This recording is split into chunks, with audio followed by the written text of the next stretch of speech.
Okay, so one of the things that I see people massively fail to implement in their business processes, especially earlier on in their business, in a wholesaling business, or any real estate business where there's a transaction closing. I've seen this even on the agency side of things, is what I like to call closing coordination. Now, a lot of you have probably heard of transaction coordination.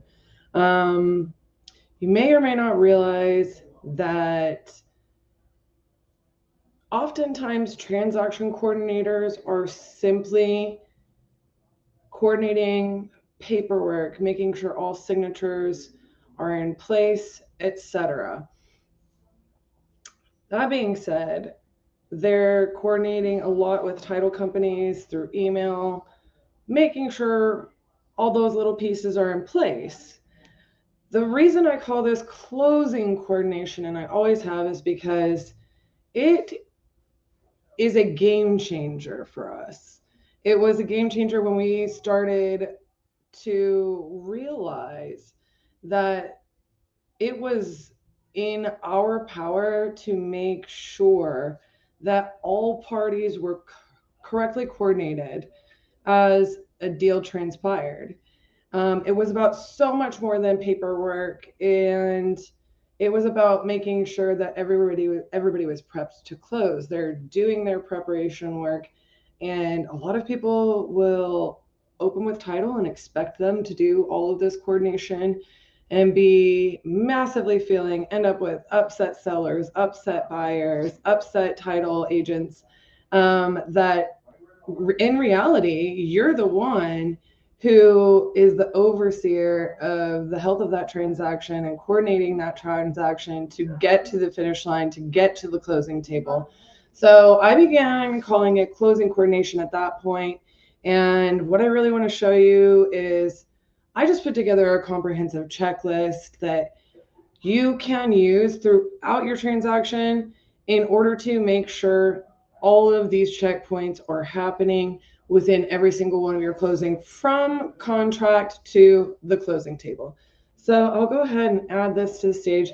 We have this wonderful fancy schmancy document. Now, for us, all of these are added as checkpoints and tasks into our CRM. They're assigned to our transaction coordinator, etc. So this is your guide. You can print this out. You can use it as a checklist. You can copy this onto every one of your deals, however you organize, whatever your CRM is. You want to make sure that this goes in your file or that these are set in your tasks. And that starts with the lender information. Now, a lot of people fail to even recognize that this box right here can be the difference in making or breaking a deal, because you're making sure that the end buyer has all of these things in place throughout your contract to closing process. So are they pre-approved? Do they have, their lender in place? That is a good checkpoint. You want to mark that date. Do they have their application and documents submitted to the lender? Put a due date on it. Do they have their rehab estimates like submitted? For us with a hard money lender, like what we're going to have to do is we're going to have to submit all of the estimates so that we're getting the proper rehab loan, and that when we're getting our funds throughout that project, that they are aligned with the proper rehab, so that we're not ending up basically in a position to where we don't have the appropriate rehab estimates in place and then we have to come cash out of pocket. So we get our draws in time through each phase of that project. Really vital. The lender is most of the time going to require that they have a broken down rehab estimate. So making sure that they have that submitted in time so that their lender can continue their underwriting process. This is just a simple checkpoint, just check in with the lender, with your buyer. Okay. Does the lender need an appraisal or a BPO? Has it been ordered? When is it scheduled?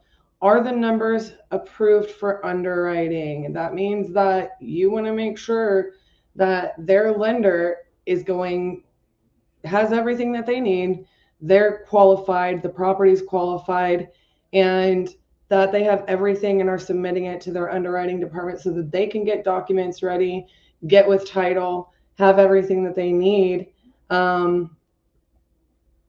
to schedule the closing so that they can approve the funding. So there are no delays coming in on the day before closing where they're saying, well, we still need to underwrite and finish underwriting this and populate documents. We're going to have to delay closing.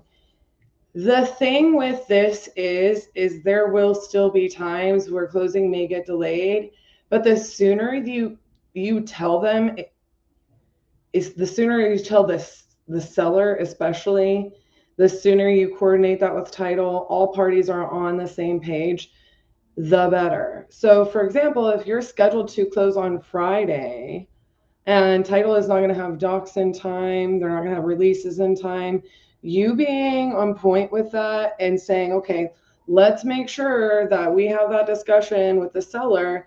Let's make sure that we line up for everybody to be on the same page on when to expect closing, therefore when to expect funding. If you are letting them know the smoothness in which your closing will take place, it will make all of the difference. You staying on top of these different points with the lender information throughout the closing of your deal will make such a huge difference, in allowing them to be prepped for that. So it's not coming as a shock when they're expecting it to close in 2 days. Being able to actually even use that language and explain that these things do happen in closing with all the parties that are being coordinated. It's not super uncommon, etc. Sometimes sellers will come back if they're at the last minute and say, hey, I thought this was cash. And then you have to explain to them, well, it is still considered a cash transaction. How in our closing is not contingent upon these loan underwriting, upon the loan underwriting, upon these conditions. It's not contingent upon that. However, we are taking out what is a cash loan for this to cover the closing, the holding, the rehab, etc. So sometimes language is really important with that. And if you don't have to have that conversation, you're better off. And how you do that is you just make sure that, hey, everything's lining up for closing on that buyer's side with the lender. Here you guys will see that you have a template. You will have to click on this and it will give you an option to copy, just like that. Oh, goodness gracious. I just closed out of my screen. Forgive me. I'm going to have to add it back in. What it'll do is it'll give you an option to copy our template email for our opening title. Now we've got a few template emails in there, and oh goodness me, sorry guys, I done screwed the pooch on that one, didn't I? Okay, there we go. Now, where was I? Yeah, I guess I'm not gonna click on that while I'm live because that's a whole thing that just happened where I accidentally closed out of it, but it'll give you that option to copy that, and you'll have our template email, which you can go fill things in, just to open title, right? The different information that would be required or good. There we go. I guess I will open it. So you just highlight that. You may not need, the assignment yet or an amendment yet, but those are the types of documents you would include. You may not have the buyer yet. You may not have all of these things when you open it. So I'm just telling you, edit it as needed. Okay. So then you'll have that for opening title, seller information, buyer information, and then just a template for sending your disbursement instructions to title company too. So when you're opening title, what you want to do is you do want to record the day that it was requested. We record it in our CRM, and then we set a follow-up date, 3 days, 5 days. We want to make sure that we set expectations. If we don't hear right back from them, we want to maybe check in the next day, maybe 2 days, just depending on if there's a weekend. We want to make sure that we don't let that fall through the cracks where we've opened title and then we then forget about it for 5 days and we haven't heard back from them. Oh my goodness, they didn't get our email, blah, blah, blah. So we want to set that task. And then you have the day you requested it, the day the title report is expected back, the day the title commitment is expected back, and then the settlement statements due date. So most of the time you want to see those back. I like to say 4 days before closing. Doesn't always happen that way. But you want to set those dates. For us, we set them in our CRM. So we are getting notified to check on all of those things. But you definitely want to have this documented and put somewhere, link a calendar link, something. You want to be checking all of those off. If you do not check all of those things off, you are going to be doing yourself a major disservice if you just send an opening title email and then expect title to do all of the communications. You're going to be setting yourself up for things to potentially go wrong in your deal. And I see so many people making this mistake. Now, this is just normal, like transaction kind of coordination stuff that you'll see happen.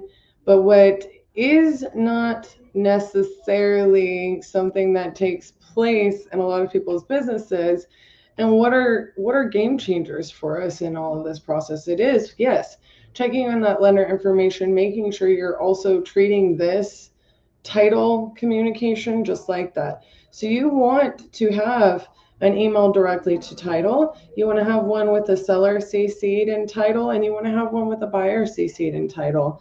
And then you're going to be serving yourself so much more because you're going to be the point of communication on that transaction, or your TCs.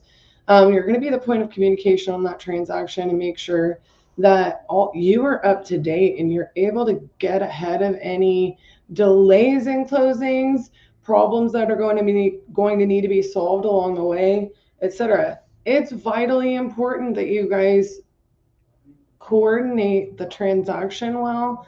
Otherwise, I have seen it get delayed and delayed and delayed and delayed. You wouldn't believe how much some people just don't care.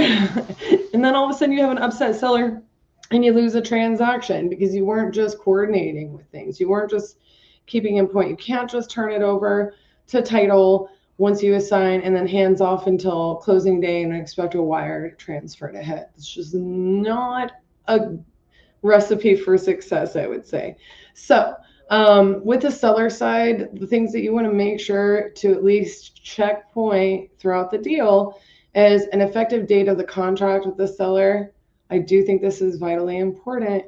You want to have the seller information and introduction email.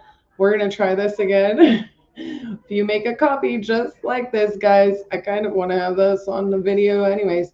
And it's just an introduction, right? Obviously the highlighted items, we look forward to working through you. You'll be contacted by, put the title company in there. Now, yeah, should you actually CC them in with title? Yes, you should not expect title to do that. But it just says it this way because we want them to know, like, it's title's job to do title's job. A lot of sellers will confuse it and think that they're a part of your company. So this is just kind of setting that expectation for them to know, and then you CC them in with the seller. Our team will follow up to schedule any inspections and walkthroughs. Again, just setting up expectations.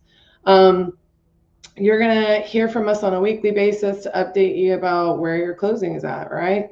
Important information to make sure that we have. Okay. Access and appointment instructions, you should already have that. Occupancy stats, you can delete some of these if you already have these things. Will this help? What date will the seller or the tenant be out by? Will they be out by the close date, right? You want to have this in there if it's tenant occupied, sending a copy of the leases. You want to get this kind of information up front as soon as possible. How much time past closing do they need to move? Some of these will be deletable for sure.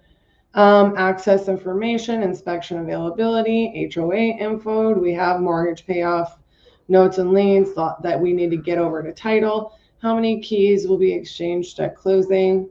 Or excuse me, how will keys be exchanged at closing?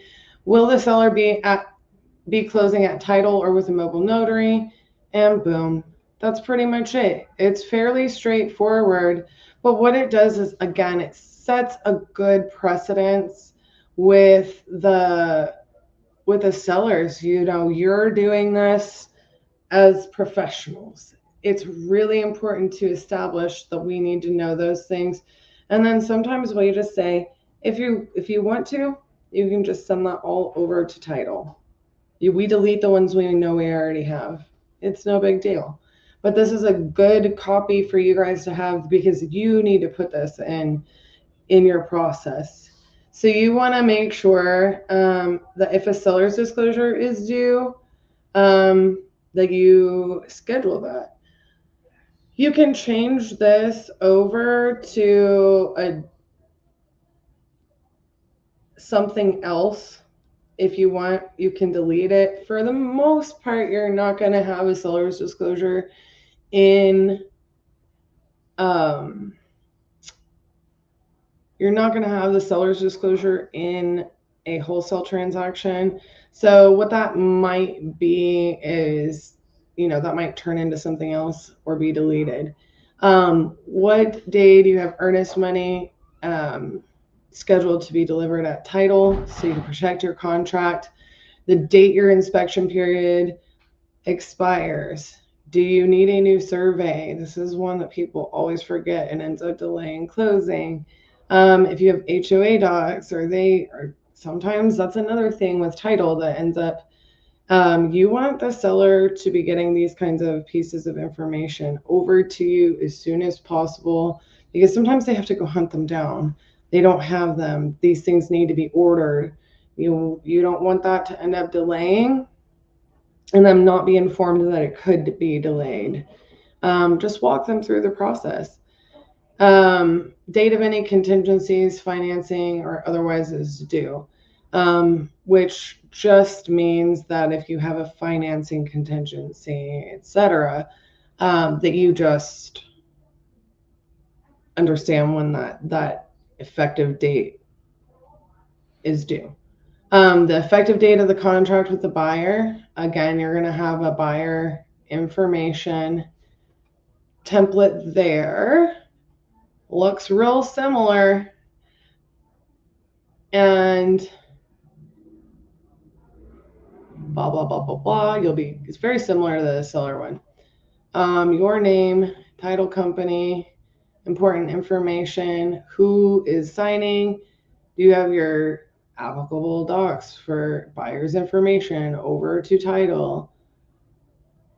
Has your earnest money been deposited? Will you be closing in person with a notary? Are you closing the transaction with cash, hard money, or a different loan? Lender contact information. You need to make sure, do they require an appraisal or BPO, and it gets ordered so closing is not delayed? Do you already have your rehab information and docs with the lender? Are you already pre-approved? What is your lender's turnaround time for underwriting once you have their docs to them? So again, these are very simple things where you might not even get answers. At first, when I started getting these out, honestly, sometimes our TC would be like, man, they never answer. And I'm like, they might not answer. But when you turn around and you send them an email or you give them a call and say, hey, I need this information, at least they're not shocked they are asking for it.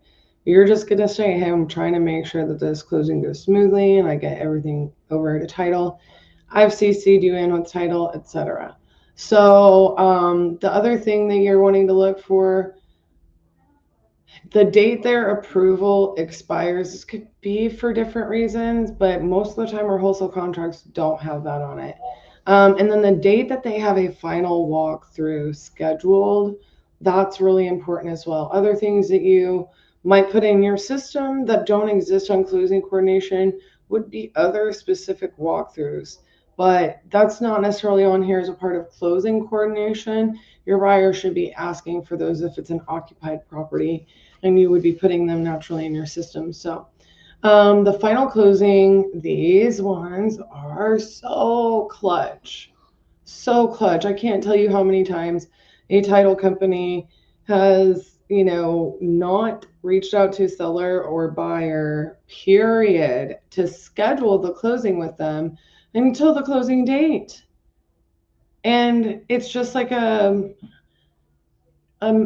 if we get somewhere close to it and then we're having to get extensions and things like that, when we could have just closed if they had coordinated or if you had coordinated. So making sure that the title company and the seller have communicated about scheduling the notary or closing if they're closing at title. Same thing with the buyer. Sending your disbursement form to title. I'll show you guys what that looks like. Again, you don't have to use these emails. We have our company logo up here. We have like our information in here. And we're just saying, hey, this is our payment instructions. This is what we want. We want it wired.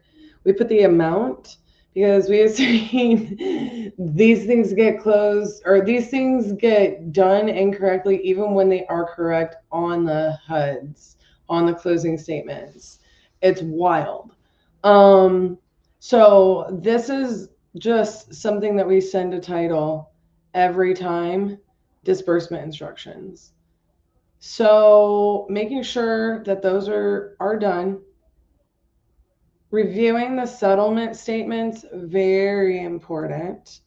And then, of course, knowing what the closing date is, does it need to be changed, etc. Any lease back dates, knowing what that is, and then the date of possession. A lot of times that's going to be on the closing date. Sometimes it's going to be after if there's lease back. So these you may not use this actual checklist. And look, that's okay, guys. What this is meant for is for you to know the things that you should be coordinating. You can put this in your CRM. You can put this in your tasks, however that works for you on your deal. Like I said, we have this set as tasks in our CRM that get put on every deal. We put the date every time we change a status in our CRM. It's fantastic. We use Resimply, by the way. If you didn't already know that. Every time we change a status through the process, it goes ahead and assigns the set of tasks that are to be done in that status. So it's really important that you keep that up, but these are automatic tasks. So for example, if we put this under contract, we have a task that says open title.